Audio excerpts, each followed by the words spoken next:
Rayko Brejančić və görə indi qonaqlar cəlmə zərbəsini necə yerinə yetirəcəklər. Bir başqa qapıya zərbə, amma top qapı üstünə.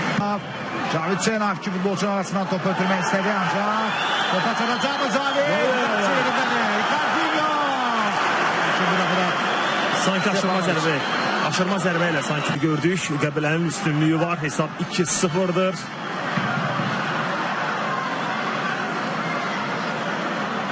Aleksey Kay yel ötürmə yaxşı alır. Zərbə edilir. Yönətmə olacaq ama alınmadı.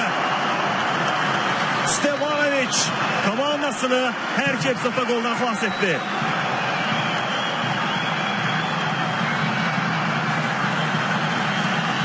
%100'lik gol imkanı əldə etdi Qəbələ komandası. Epizodun təkrarını izləyirik.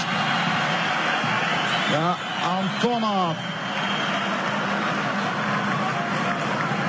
Bir daha təkrara baxırıq. Getdikcə Qəbələ futbolçuları ara ötürmələrindən də istifadə etməyə başlayıblar. Rahat şəkildə çıxdı Çukarski futbolçuları müdafiədən. Hazırda Çukarskinin hücumu təşkil edilir. Stolkovic topladı. 9 nömrəli futbolçunun ötürməsi çox təhlükəli idi. Adi bir toxunuş. Qolla nəticə. Üçüncüdən zərbə ilə topu oyuna daxil edilməli. Böyle Bezatos'un deyəsən parmağı ilə hər halda topa toxunmuşdu. Və en qədər topun istiqamətini dəyişdi Bezatos'du. Yəni top qapıya doğru da gedə bilərdi. Komandamızın cərimə dışasındadırlar. Məsələn 4 nömrəli Piyasentini görürük burada. Qapı qarşısında da hazırda ötürmə edilir. Az qalmışdı ki Çukarski komandası hesabı açsın və heç nədən Serbia klubu Qəbələ. Rəşad Sadigov. Aleksey Kay. Cavid Hüseynov topla irəliyir. Cavid sol cinahada oynayırlar. Mərkəzə top ötürdü. Tərkəli vəziyyət. Qəbələ hesabı açsın. Oyunun 39-cu dəqiqəsi. Zinyov.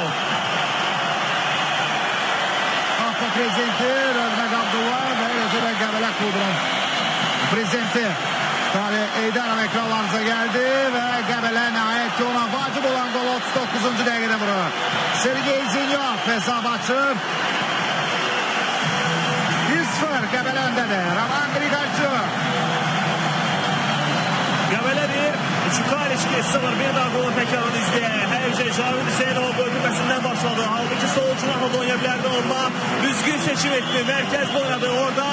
Qaya mani oldular ama müdafiəçi özü də topu qaçırdı. Zinyov digər müdafiəçini keçdi və qarşıdan ama zərbə ilə topu qapıya göndərdi. Qəbələ 1, Çukarski 0. Sonra bu epizodda Zinyov Jantan Qəbələnin hücumunu davam etdirir. Ricardinho, Antonov topu Zinyov'a yatırır. Zinyov cəl meydança Sadakov. Zinyov qapıya zərbə qolar. Zinyov!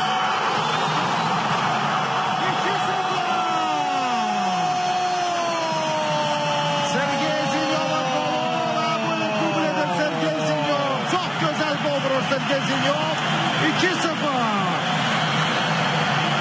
Qəbələ 2-0 hesabıyla öndərir və əla bir gol vurdu. Həqiqətən də çox gözəl cəl meydançasına daxil oldu. Uzaq güncə. Dəqiq zərbə indirdi. Effektli zərbə. AFA prezidenti Rövnəq Abdullah eləcə də Qəbələ futbol klubunun prezidenti Talih Eydarov futbola çox sevinirlər. 2-0. Bir qədər əvvəl haqqında bəhs etdiyi mövzu, liderliği mövzusu Zinyov yenə də hər şey üzərində götürdü. Düzgün seçim etdi bəlkə də çünki faktiki olaraq yəni hər şey golla nəticələnib deməli düzgün seçimdir bu. Və Zinyov bu dəfə də məsuliyyəti üzərində götürdü və vacib bir anda gözəl gol vurdu. Qəbələ 2, Çukarski 0. 54-cü dəqiqə Qəbələ artıq 2-0 hesabıyla